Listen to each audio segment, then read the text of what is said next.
저희들이 이제 데살로니가 전서 4장 우리가 전전주에 1절부터 12절 말씀을 통해서 우리가 이제 4장 1절에 있는 대로 마땅히 우리가 어떻게 행하면 하나님을 기쁘시게 할 수 있는가를 우리에게 배웠다 해서 하나님을 기쁘시게 하는 삶, 또 어떻게 보면 이제 이 땅을 살아가면서 하나님 앞에서 마땅히 어떻게 살아야 되느냐 문제, 그것은 이제 한 가지는 이 거룩한 삶, 거룩한 삶이고, 또 한 가지는 성도 간에 서로 사랑하는 삶, 이게 두 가지로 요약을 할 수가 있었습니다.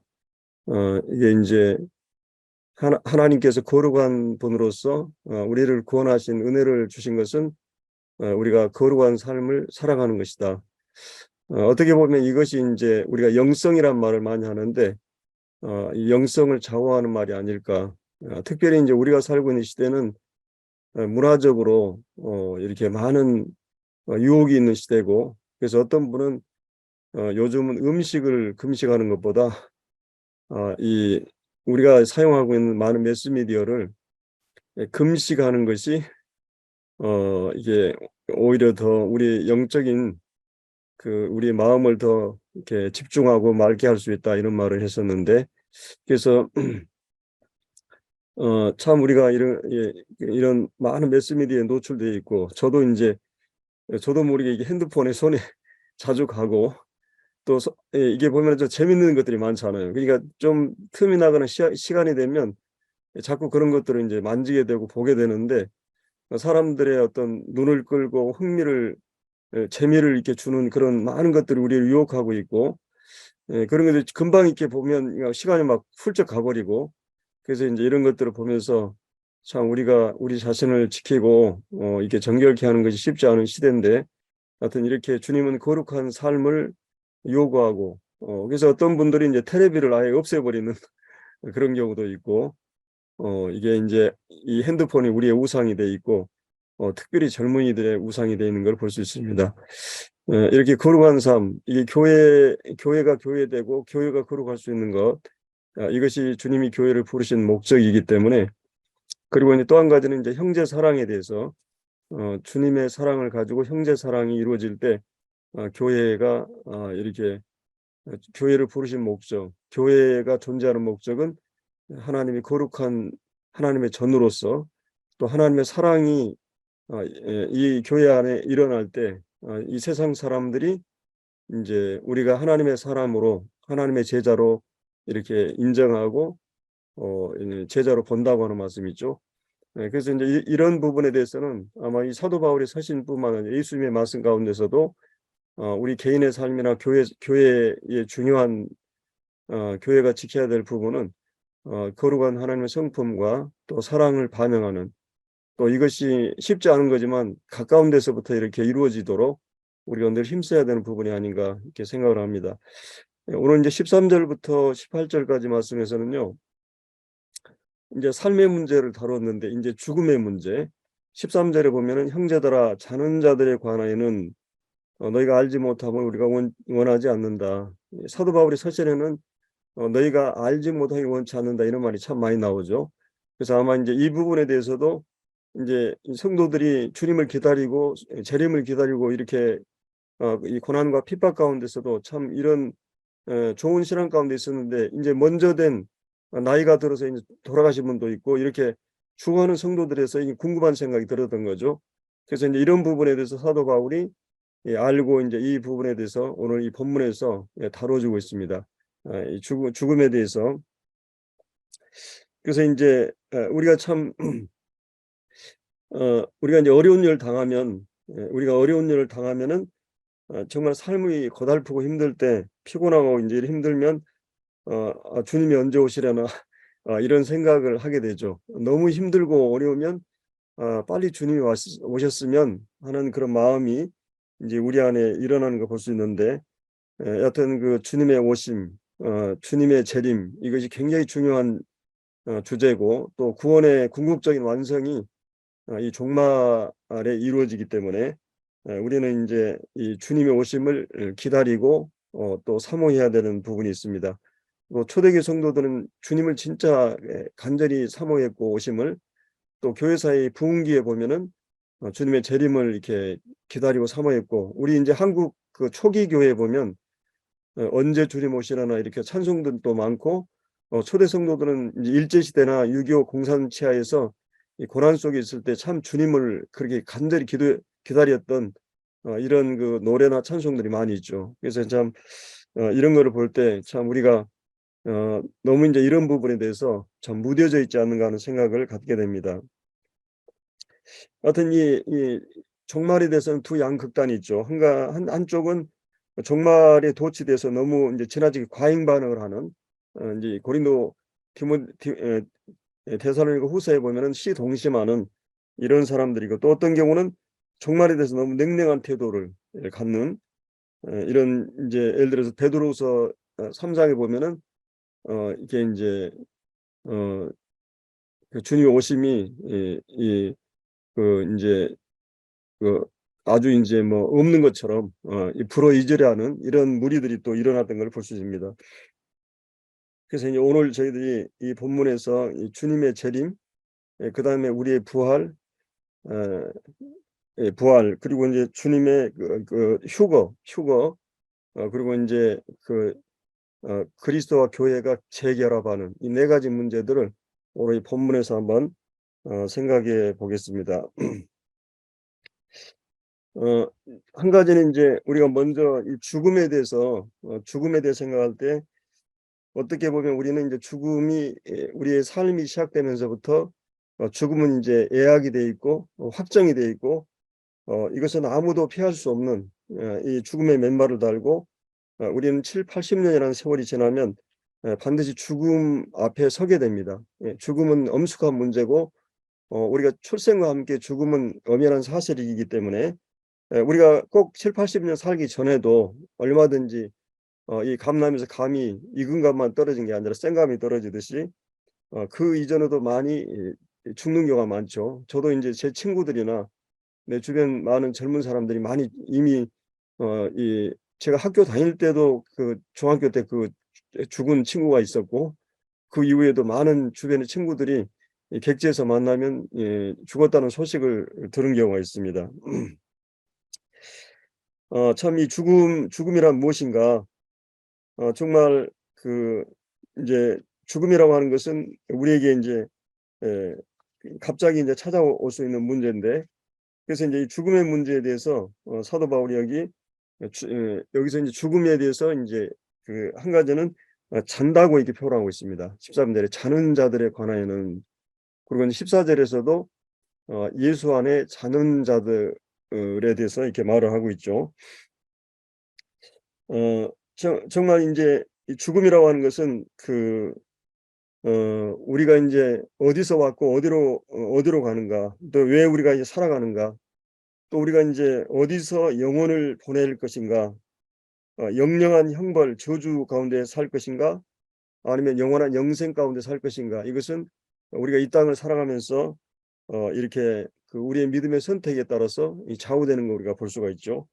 그래서 인제 결국 죽음의 원인이라고 하는 것은 왜 우리가 죽게 되느냐 했을 때, 그것은 어 인제 결국 죄의 삭신 사망이기 때문에 아담 안에서 우리 모두는 이 죄와 죽음을 안고 살아가게 되고, 이 죄의 삭신 죽음 앞에 서게 되는 걸 볼 수 있습니다. 그래서 인제 일반적으로 죽음의 정체를 모르기 때문에 죽음이 인제 두려운 거고, 죽음의 인제 성경은 우리 인간의 원수 최대 적이 죽음이라고 이렇게 말을 하고 있죠. 그리고 인류 역사의 죽음을 정복하지 못했고, 물론 이제 예수님만이 이 죽음을 정복한 부활하신 분입니다. 그래서 인제 모든 사람이 일생에 이 죽음의 종로를 타고 죽음에 매여 살고 두려워하면서 살게 되는 것이죠. 그래서 인제 제가 그 몇 이 시 심리학 공부를 좀 했었는데, 이 공황장애라는 게 있죠. 이제 그거는 갑자기 인제 자기가 인제 죽을 것 같은 죽음의 공포가 갑자기 엄습해 오는, 제가 인제 개인적으로 이렇게 좀 실력 있고 존경하는 어떤 목사님이 그 공황장애를 이 앓으셔 가지고 굉장히 이제 뭐 서울대도 나오고 같은 실력 있고 굉장히 훌륭한 분인데 엄청 설교도 잘하고 그러시는데 그분이 어느 날 그냥 이렇게 그 이렇게 그거를 이제 자살이라고 그러죠. 이게 죽었어요. 예 그게 인제 인제 그렇게 내가 개인적으로 생각할 때 '그럴 뿐이 아닌데.'라는 생각을 하는데도 그게 굉장히 심각한 병인 것을 제가 인제 듣게 됐는데 이제 우리가 갑자기 인제 어떤 우리도 그냥 어떤 나를 죽이려는 그런 사람이 갑자기 엄습해 온다든지 죽음이 갑자기 엄습한다고 하는 굉장히 우리에게 고통스럽고 힘든 이런 일인데 이 죽음이라고 하는 거. 근데 인제 오늘 이 본문에서는 그리스도인에게는 엄격한 의미에서 죽음이 인제 없습니다. 여기 인제 14 절에 나오는 우리가 예수께서 죽으셨다가 다시 살아나셨다. 우리의 죽음을 안고 그분이 인제 죽으셨어요. 그래서 엄격한 의미에서 우리는 인제 그리스도인들은 죽는다고 표현하지 않습니다. 일관되게 성경은 인제 우리를 인제 잠을 잔다고 이렇게 표현하고 있죠. 그래서 인제 우리가 인제 나사로가 잠들었다. 또 스데반이 죽을 때 이 그 이 그 치 예 사 사도행전 7 장에 보면은 "저가 잔이라." 이렇게 얘기를 하고 야이로의 딸이 죽었을 때도 이제 잠잔다고 이렇게 사람들이 인제 그걸 인제 예 이제 조롱하고 그러지만은 그리스도인들이 인제 죽음이라고 하지 않고 인제 자는 자로 이렇게 말하고 있습니다. 잠이라고 하는 것은 한 가지는 쉼의 의미가 있죠. 인제 어떤 푹 쉬려고 내가 고달프고 힘들게 일하면 잠이라고 하는 건 얼마나 우리에게 정말 깊은 안식을 주고 편안함을 주고 또 재충전할 수 있는 에너지가 재충전되는 그런 기간이고 그리고 또 한 가지는 죽음은 반드시 다시 일어난다고 하는 그래서 아무런 공포나 두려움이 없이 우리가 잠에 들어가게 되는데 이제 그리스도인들은 인제 이게 인제 이 땅에서 육체의 죽음이 오게 되면 잠에 들어가게 되고 이 육체는 인제 땅으로 왔기 때문에 땅으로 가지만 우리 영혼은 즉각적으로 주님의 품에 가게 되죠. 강도가 "내가 나와 나군에 함께 있으리라."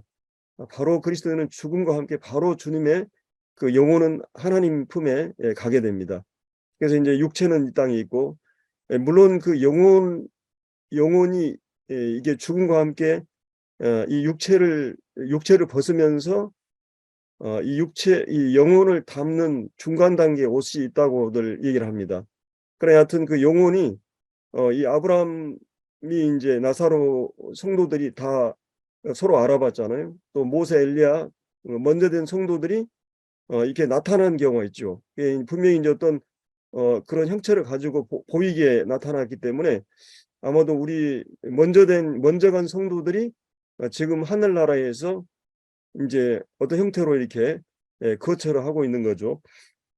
그래서 우리가 인제 죽음이라고 하는 것이 인제 그리스도인들에게는 더 이상 이게 두려움의 그 어떤 것이 아니라고 하는 것을 우리가 인제 알 수 있습니다. 그래서 인제 여기서 그 인제 어 그 여기 인제 4 단계 과정 가운데 처음에는 인제 우리가 예수님 안에서 어 주님의 인제 재림에 대해서 여기서 말하고 있죠. 주님의 재림. 16 절에 "주께서 호령과 천사장의 소리와 하나님의 나팔 소리로 친히 하늘로부터 강림하시리니." 주님께서 인제 호령을 하신다는 것은 이렇게 작은 소리로 속삭이는 것이 아니죠. 이 호령이라고 하는 것은 주님이 나사로에 나오라 할 때도 큰 소리로 나사로를 부르니까 그냥 그리고 인제 야이로의 딸을 달리라고 그러니까 "일어나라." 하니까 일어난 것처럼 아마 인제 여기서 인제 여기 16절 하반절인데 그리스도 안에서 죽은 자들 주님 안에서 죽은 자들 그래서 인제 이 주님 안에 있는 자는 주 안에 있는 자는 주 안에 죽는 자는 복이 있다 이런 말씀이 있죠. 그 성도의 죽음을 이게 존귀하게 본다. 시편 116 편인가 보면 이런 말씀이 있죠. 그래서 우리가 인제 그리스도인들은 이제 하나님께서 그 죽음을 가장 귀히 보시고 또 이 욥기에서도 보면 내가 육체 밖에서 이 하나님을 뵙는다는 그런 말씀이 있죠. 그리고 인제 요한계시록 14 장에 보면 주 안에서 죽은 자가 가장 복된 자다.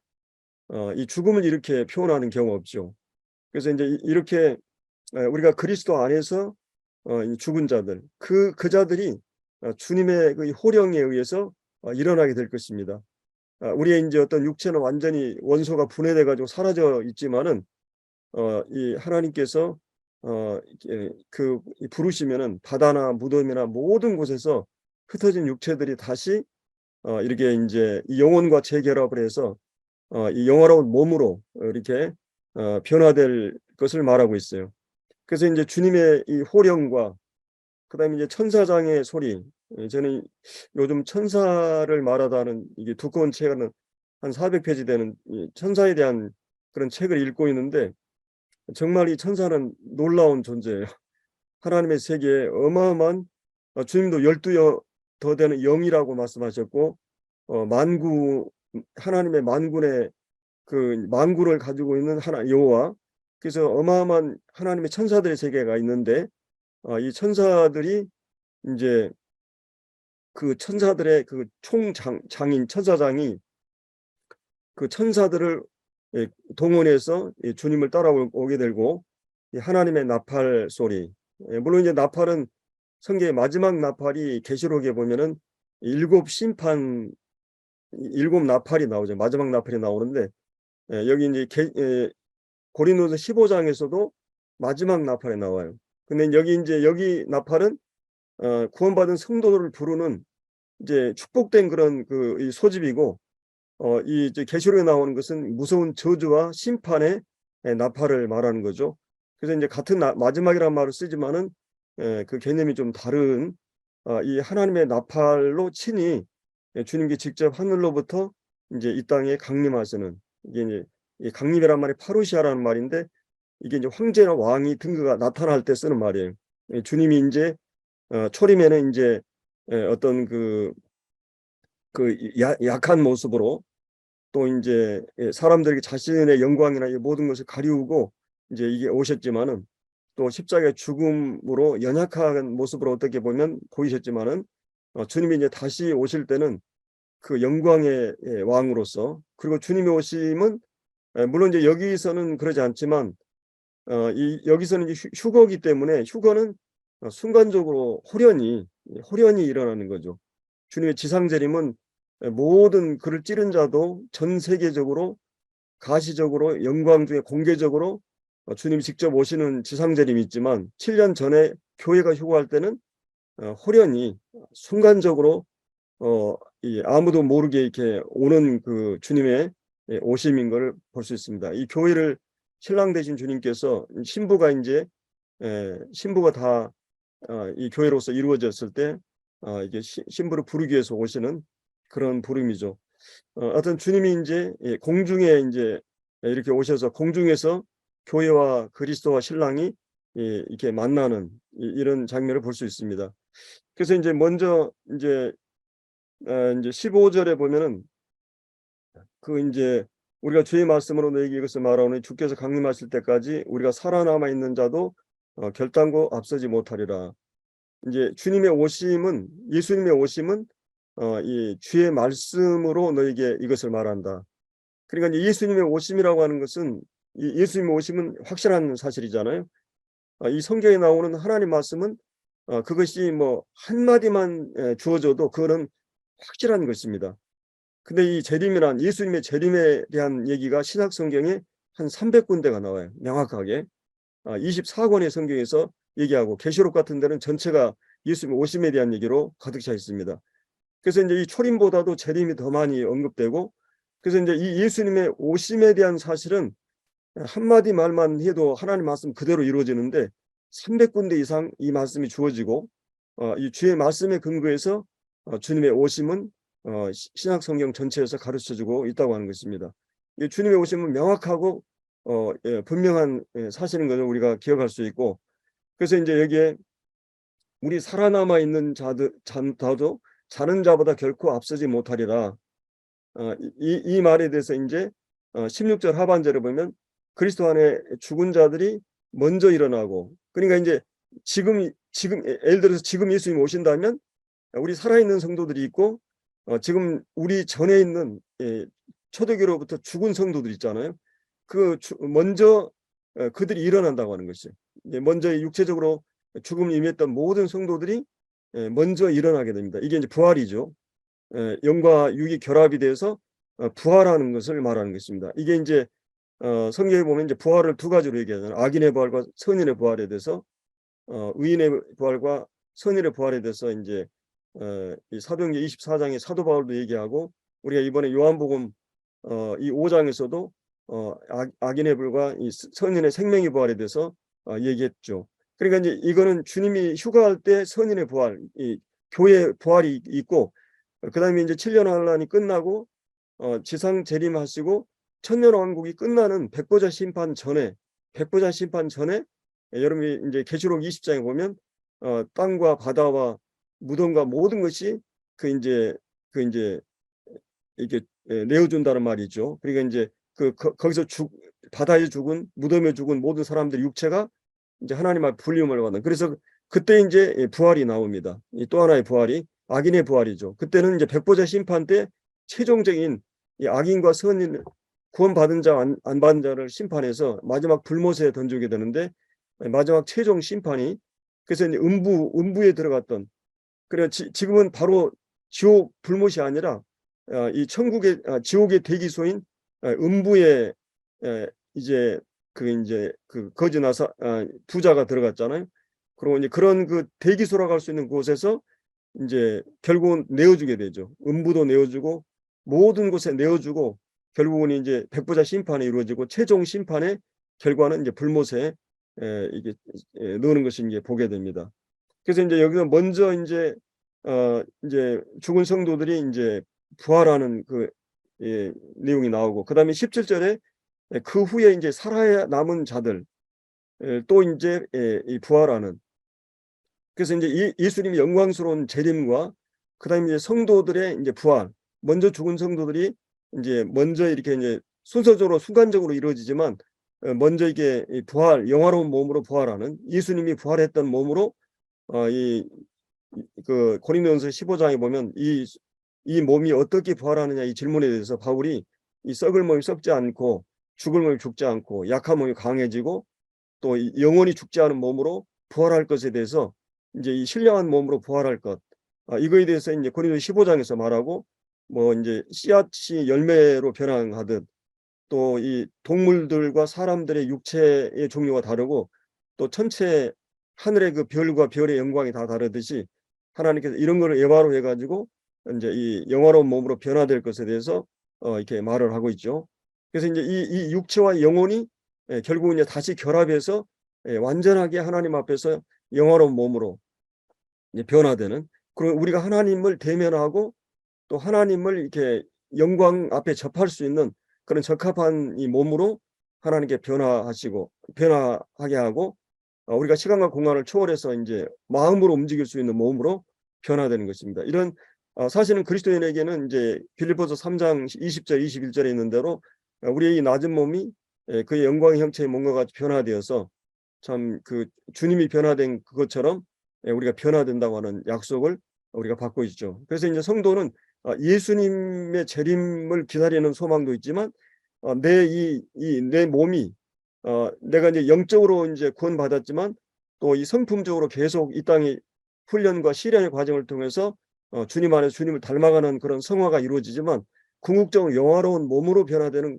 이 최종적인 구원, 구원의 3단계 가운데 이 구원을 이제 영원히 살 수 있는 영과 몸으로 우리가 변화되는 그 소망도 우리에게 있는 것이죠. 그래서 이제 우리가 그때를 기다리는 것입니다. 우리가 한번 빌립보서 3장을 한번 찾아보고요. 빌립보서 3장 20절.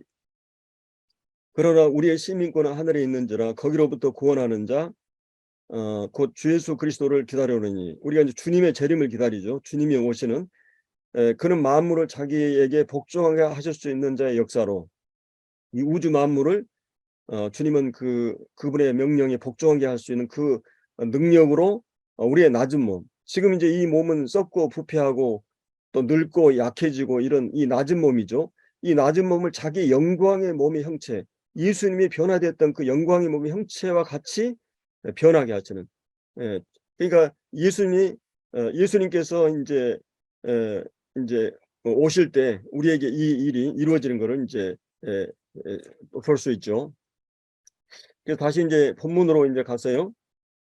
그래서 이제 주님께서 이렇게 이제 우리 성도들의 그 부활에 대해서, 이게 이제 우리는 고린도전서 15장을 하면서 제가 한 6시간 정도 58절이니까 이 부활에 대해서 자세히 살펴봤죠. 만약 우리 그리스도인에게 부활이 없다면 이것은 우리의 죄사함도 없고 의롭다함도 없고 우리 전파하는 것 믿음이나 다 헛것이고 이 세상 가운데 가장 불쌍한 사람이 우리다. 그래서 이제 사도 바울은 이 부활이 얼마나 영광스러운가.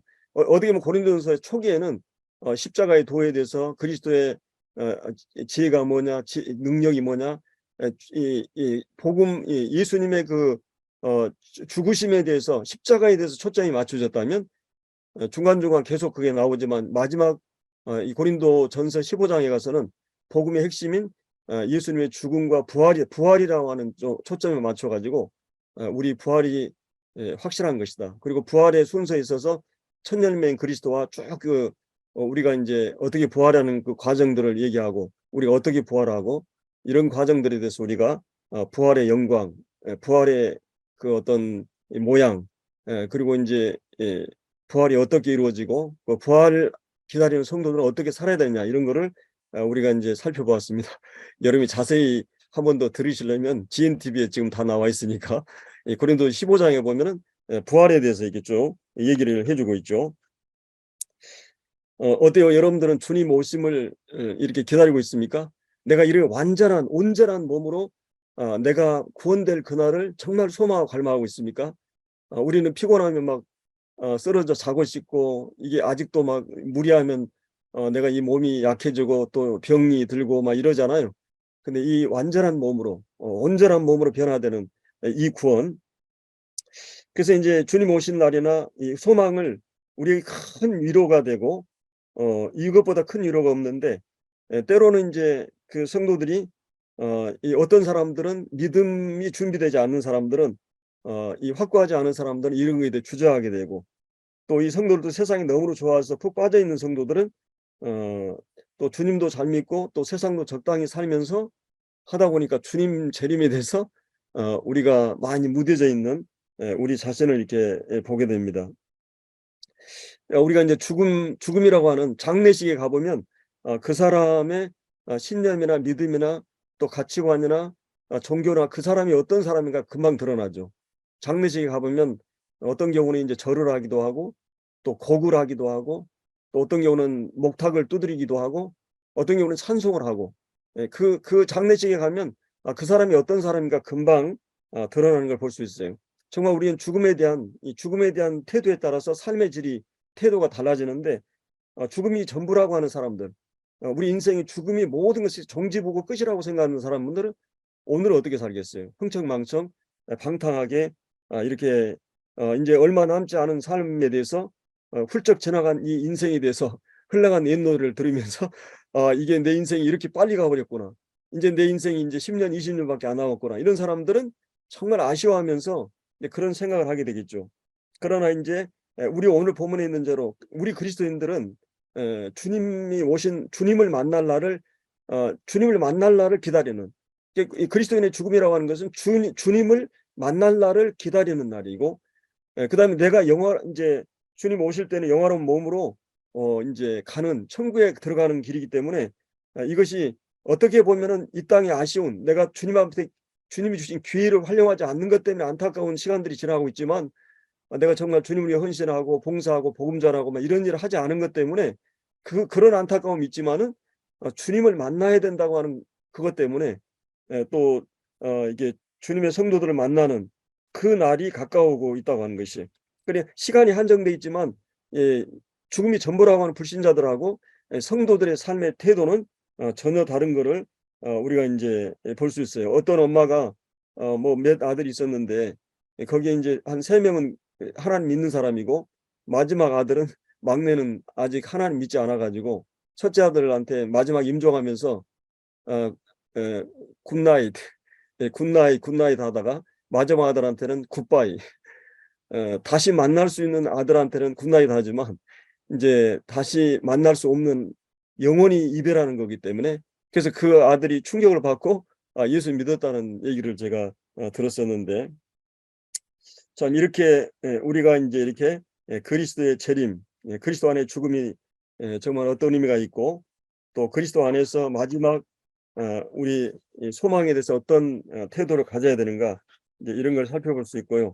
그다음에 이제 어 여기 이제 17절에 이제 그의 살아남은 자도 그들과 함께 구름 속으로 끌어올려 공중에서 주를 영접하게 하시리니, 이제 이 세 번째는 그리스도의 재림, 그다음에 그리스도인의 부활, 그다음에 세 번째는 휴거.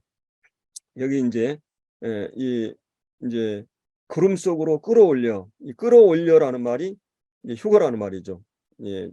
이게 인제 가로채다, 낚아채다, 뭐 또 유괴하다, 빌립이 흔연히 이렇게 낚아채 가지고 이런 말이 있죠. 그 유괴하다. 갑자기 교회를 순간적으로 이렇게 끌어올리는 이런 이제 휴거라는 전문 용어는 안 나오지만, 그런 끌어올려서 주님을 인제 우리가 만나게 될 것입니다. 그래서 인제 주님이 어 이제 이게 세대주의하고 언약주의하고 다른 점인데, 우리 세대주의는 이 주님이 인제 공중에 오신 공중재림하고 지상재림을 구분하잖아요. 그 언약주의는 인제 지상재림만 이렇게 예 가르치는 경우죠. 그래서 여기서 인제 교회가 인제 환란에 들어가지 않고 끌어올려서 주님을 만나게 되고, 7년 동안 한 일에 대환란이 이 지상에서는 다니엘의 70 일의 가운데 한 일회가 7년 동안에, 인제 이것은 사도 바울이나 또 마태복음 24 장이나 다니엘서나 요한계시록 이 네 성경이 종말을 다룰 때 이 중간에 가서 이 적그리스도가 멸망에 가장한 것을 성전에 한다고 하는 그런 말들이 다 일치하게 나옵니다. 이 그리고 전무후무한 창세후로 환란으로 얘기하고, 이게 인제 일반적인 환란, 성도들이 인제 훈련하기 위한 그런 환란이 아니라 이거는 전무후무한 이 혹독한 그런 환란을 성경은 분명히 얘기하고 있죠. 그리고 이제 요한계시록에서도 인제 이제 4 장부터 인제 19 장까지는 대환란에 대한, 7년 대환란에 대한, 거기에는 교회라는 단어가 하나도 안 나와요. 예, 그게 인제 이미 교회가 24 장로는 교회를 대표하기 때문에, 이 장로는 교회를 대표하기 때문에 하늘에 올라가 가지고 인제 하나님께 예배드리는 장면으로 나와 있죠. 이런 여러 가지를 통해서 인제 이 세대적인 분별은 우리가 인제 공중에서 주를 끌어올려서 변화되어서 만나게 되고, 인제 이렇게 되는 거 볼 수 있습니다.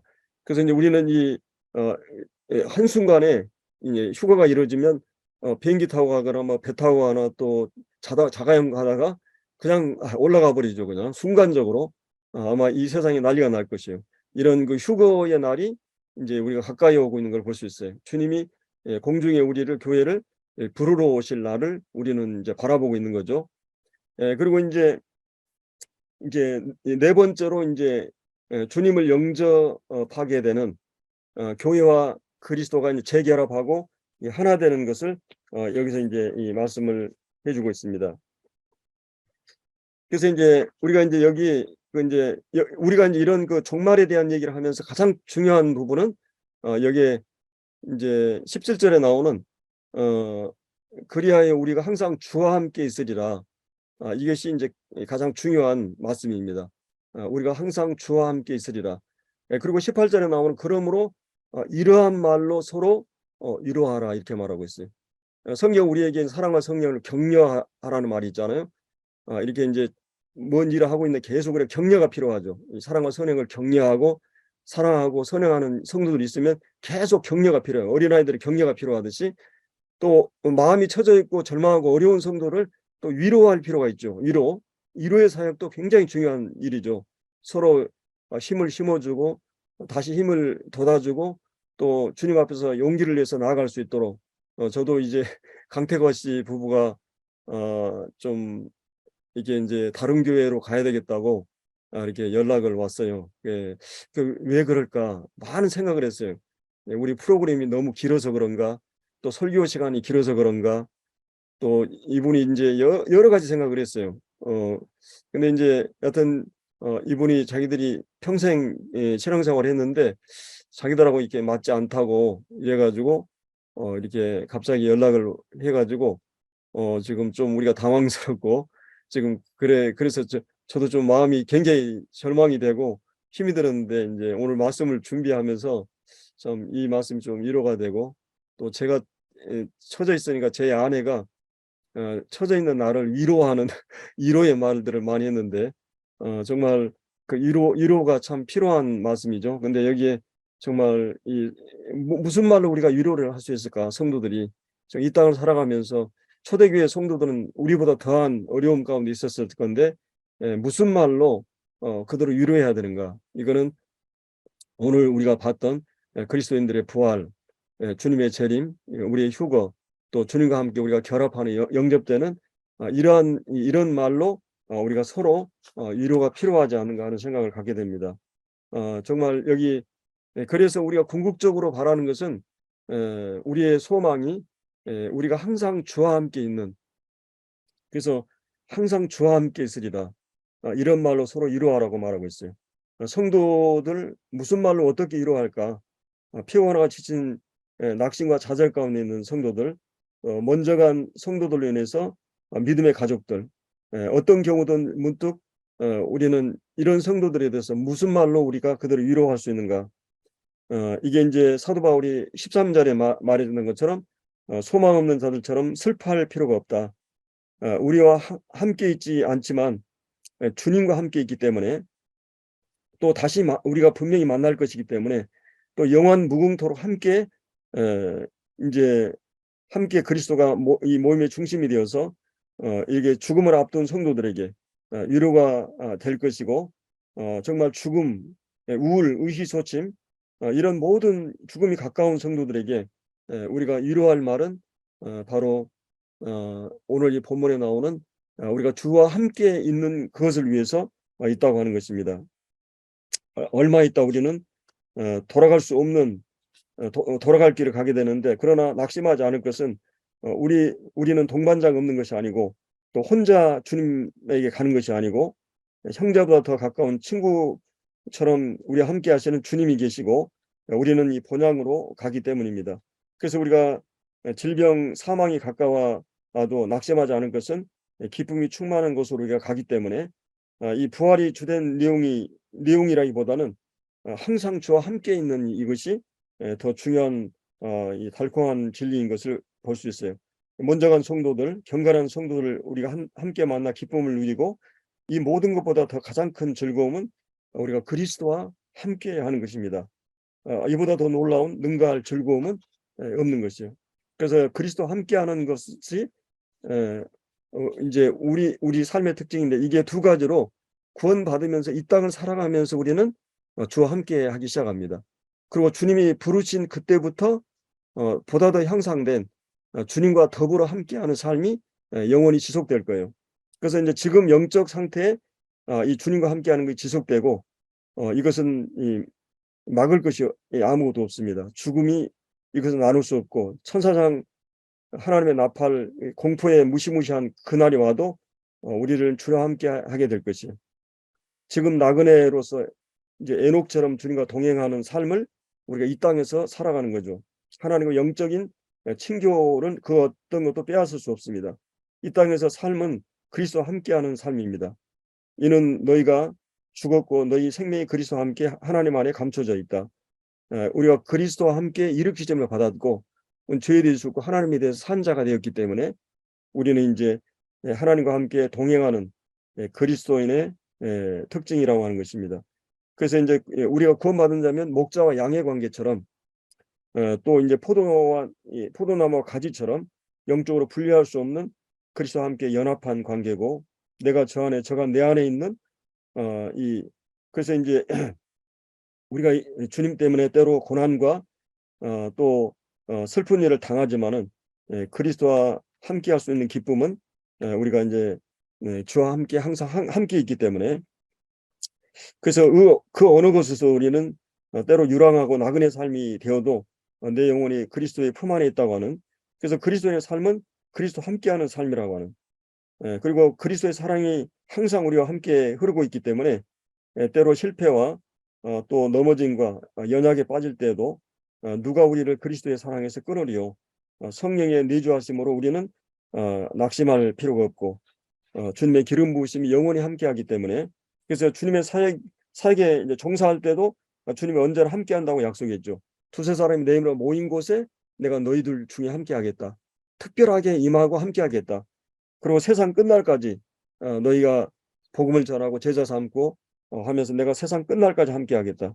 우리가 전도나 봉사, 예배, 교제, 설교, 선교 두려워하지 말라. 내가 너와 함께함이라고 말하고 있고, 또 우리가 사망의 음침한 골짜기 죽음의 거리를 지날 때도 주님이 내가 주께서 나와 함께 하신다고 말했어요.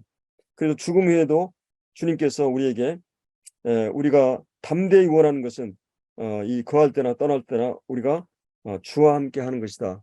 이런 바울의 얘기를 볼 수가 있어요. 그래서 우리가 이제 주님이 이제 오셔서 주님이 오셔서 여기 17절에 나온 대로 그리하여 우리가 항상 주와 함께 있으리라. 이제 지금까지도 주님이 함께 하셨지만 이제 휴거 이후의 삶은 진짜 주님과 함께하는 삶입니다. 우리가 이 미래 소망을 생각할 때 항상 그걸 생각해야 되죠. 그래야 우리가 주와 함께 있으리라.